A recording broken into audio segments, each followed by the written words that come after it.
A movie that I went in to see kicking and screaming. Um, let's see, Retribution. Retribution is a movie that is based on a 2015 movie of the same name, but in Spanish. And this time around, the only difference is that you have Liam Neeson in it.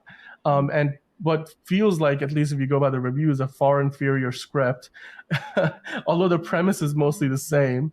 I booked, but using my A list, like three different times on Friday to go check it out. The 1 p.m., the 4 p.m., and then the 10 p.m. And I didn't make it to any of those three screenings. I ended up canceling all of them for like, because I was tired. I'm like, oh, do I really have to drag myself out for this? And then on Saturday, I was like, do I really need to go? So I went and saw Gran Turismo. And then I was like, okay, fine. I guess I have, this is my last chance to go see it now. So then I finally went and saw the last screening of the day. I went to see the 10 p.m. screening. And there was a reasonable amount of people, but it was like a small theater. There was only like a couple of dozen seats, and Yeah. like half of them were full. So I can't say it was an empty theater, but it was also not a very big one. At Century City gave what I was calling Redemption, you guys. I screwed up the name. That's how bad this movie is. They gave them the oldest theater. All of the other theaters at Century City are like so updated. They stuck Retribution in the crappiest theater. I swear this thing was built in the 80s. I was just like, holy crap. They were not offering any sort of fun IMAX or Dolby or anything. It was just laser screen at AMC with the oldest seats that I don't even want to know how many people have sat in. And it was awful. It was awful. Was I wrong? Was I wrong? No, you were not wrong at all. I went and saw it and I was like,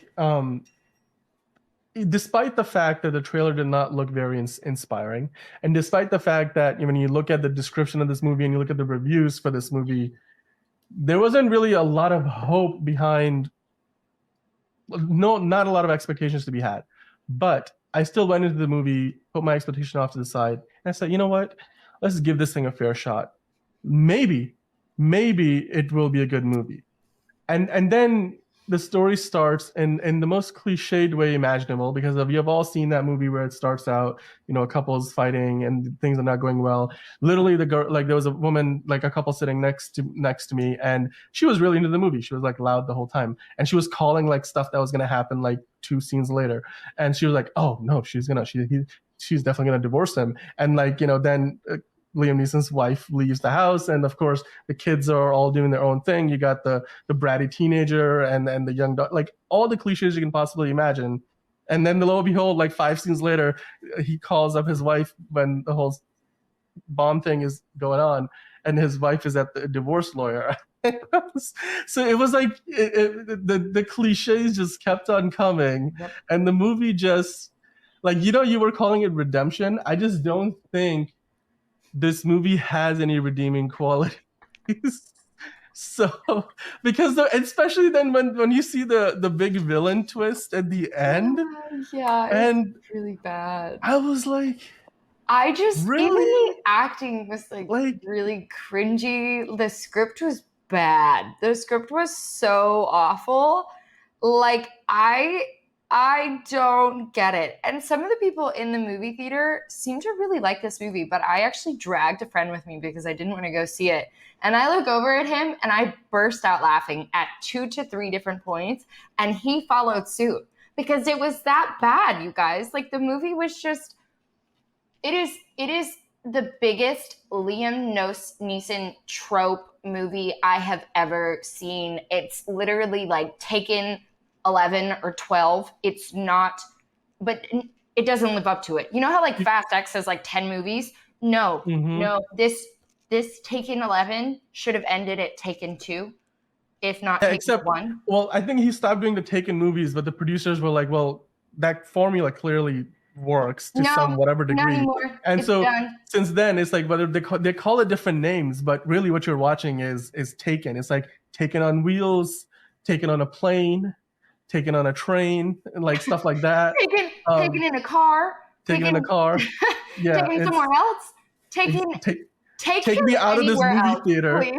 So I don't have to sit through this. Yeah. Also, in what planet is a 71-year-old man, a 16-year-old's father on a logical, real, grounded level. I am sorry, Liam Neeson is too old to be playing teenagers' dads now. Like, yeah, he's just. I think they still kind of like try to get away with him being maybe like a 50-year-old dad. Like I think that's what they're playing it off still, and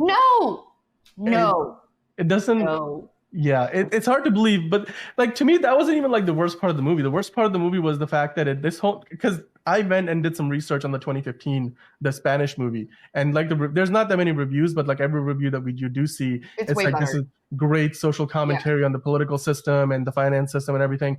And the more I read about the original movie that this is based on, it very much felt like. And then watching this last night, Retribution with Liam Neeson feels like, if you looked at the film reel for the original Spanish movie and took a torchlight and then shunned the light through the film onto the wall and you saw the shadow of that 2015 movie, that's basically what this 2023 They movie is. just Where refilmed it with a new it's cast. like, no, because what I mean by that is it feels like a lesser version where they kind of got the vanity aspects of the movie correct in terms of remaking the original, but they really didn't grasp onto any of the deeper commentary that the original movie had around honestly, society in I general. really want to watch the original movie because even the script sounds, honest to God, like they ran it through Google Translate and failed to like. Exactly. That's another great way of putting it. Yeah. It's like they missed all the nuance of what the story was trying to say.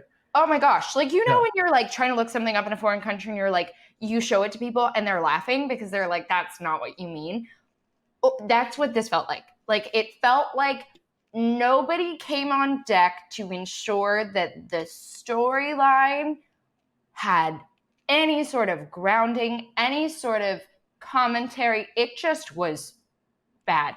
Also, why is a very American family, very American, living in Germany? In Germany, the kids have no accent. They've been living in Germany. He's been working for that company for 18 years. His kids are very American? No. Oh, and then the cop lady was also had an American accent. But she's from Europol,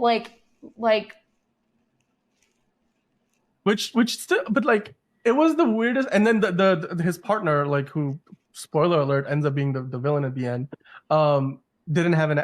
It was the weirdest thing about this movie was why is this set in Germany when everything else about this movie is American? Yeah, it didn't make sense because they'd made no effort to justify that. They not even a line of reference. Do you think it was just cheaper for them to film in Germany, or they just felt bad about moving a Spanish thriller to America? I don't get it. No, because there's nothing about this movie that had anything to do with geography whatsoever. Literally nothing. You could have easily set this thing in New York or LA or Louisiana, anywhere in the world. The story was so generic. That is such a good trope you could have played into. Capitalism gone wrong. Wall Street banker gone wrong. It all would have made so much more sense if it wasn't. Exactly. And there would have been more weight to the story that way then. But I think the reason why they probably did it is probably to do with maybe where the money for this movie came from, the producers. And then so maybe that was part of the deal was to kind of make this more of a European thing. But then you should go get a European cast to do it. Get someone else. But why do you say? But I bet you most German actors won't make as much money as Liam Neeson on the marquee. So, and Liam Neeson probably doesn't speak any German. So I will not go see another Liam Neeson movie ever again. Ever again. That's how bad this movie was. It was so awful. And the logic behind the whole phone and then the masked voice. Remember, he's sitting in the backseat and he's he kind of takes Liam Neeson's voice and he runs it through the filter and makes it sound like he in the phone voice was saying "I will kill you" kind of thing. It was a bad Scream reboot. No, look, when I was watching this movie, this is what I was thinking. I was thinking somebody in a college screenwriting class got an assignment to take the script from the original movie and then adapt it to their own version or translated into English. And so you saw every like amateur mistake, from badly written dialogue to just getting all the I've been in action better beats right, student but none films. of the nuance and subtext right, to making like hokey villain characters, to having really no depth whatsoever to any characters beyond the ones in the car with like the dad. Because really, even the wife, we barely got any depth. Everything was connected. The most we got out of it was, oh, she's not happy. She wants a divorce, and then we're still meant to like her because she cares about the kids. The only characters that I truly cared about were the two kids and then Liam Neeson's character, because we spent most of the movie with them. But then like the kids get out of the car, like there's like, oh yeah, no, the kids will be fine. Nothing wrong. The pressure plate is only under your butt. So the whole time it was like, so he could have let the kids out at any given point in time. Yeah. And then the explanation for that was, oh, the villain is like, oh, you know what I did when this happened? Again, this is like that student logic. Oh shit, like he has to justify why the kids were there, which is not planned. And so write dialogue where, you know what I did? I adjusted, I adapted. I did not just roll over and change my plan. I was feel like I want to create like a parody skit of one of these scenes where I play every single one of the characters and just use the actual dialogue of this movie. Yeah, like the movie pitch. Yeah. So ridiculous and so hilarious. And I feel like people need to fully understand that this whole movie was not only a waste of money to produce, it was a waste of my time to go see. It was so bad. So bad. I don't know if I've seen a worse movie in the last, like,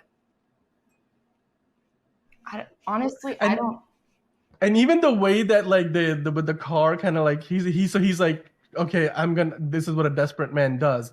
And I what wonder does how a much desperate money they man spent on do? those explosions, because the explosions were the only thing in that movie that were actually kind of like A1. They looked real. Like, they looked practically done. I was like, okay, that's probably where the money, again, like the college student logic of get the flash and bang right. Shit up, it'll yeah, exactly. Let's go. And I'm not, like I've been there. Like trust me, like I made all of those mistakes in my college student movies. You can go back and see them and see exactly what I mean. But yeah, it's even the way the movie ends is A, very predictable, B, very underwhelming, and C, like by the end, I felt like for a movie that I saw with my A-list pass, where literally I didn't pay a single extra dollar out of my pocket to go see it, and I didn't get any snacks. I wasn't like spending any money on stuff when I was at the theater. But for a movie like that, I felt like I was robbed of my time and money somehow going to see this movie. And yeah, I just like the last Liam Neeson movie that I remember seeing was the last time I watched Nonstop, which is like a movie where he's a U.S. Marshal on a plane that gets hijacked, and he has to kind of find a way to kind of situate I think there's a bomb involved or something like that. But anyway, that was a movie that I think was decent. It was kind of good. But this movie was downright irredeemable. Like you called it redemption, and I think is ironic because this movie has no redemption. And it was actually funny too because I had watched I saw in my text that I'd been calling it Redemption all day long. Like I'm going to see the movie Redemption, the new Liam Neeson movie, all day long. I guess I just like took a look at the title and didn't really read it, and just like, when like you don't fully... It's also one of those titles, like if you look at, okay, what title are we going to give this movie? And maybe on the same list there were Redemption, Retribution, Revenge, and Vengeance, and like all these one-word generic titles, and somehow they went with Retribution, which is about as generic as any of those other titles are. It's just so bad, you guys. Okay, if you guys go see it, let us know what you think.